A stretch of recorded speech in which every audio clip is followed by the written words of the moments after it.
Ja, goddag. Det er Hans Georg Boff. Jeg ringer fra Jysk Rotologisk Forening. Har du tid et øjeblik?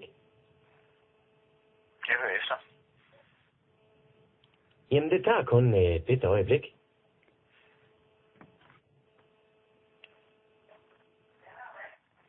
Hallo? Jamen, jeg hører efter. Du kan bare fortsætte. Det drejer sig i bund og grund om at foretage en række undersøgelser.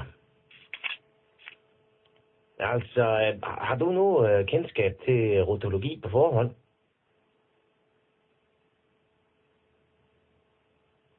har jeg ikke. Hallo? Det har jeg ikke. Og du lyder ellers sådan. Det har jeg ikke. Jeg skal lige høre dig. Har du noget problem med at fortælle dine inderste hemmeligheder? Nej, det er helt anonym. Jeg tror, du er kommet forkert i byen. Jeg synes, du skal ringe til en anden, ikke? Jeg har fået svamp i skridtet her for nylig. Det er godt. Det klør. Ja, det kan Det klør. Kan du have det godt?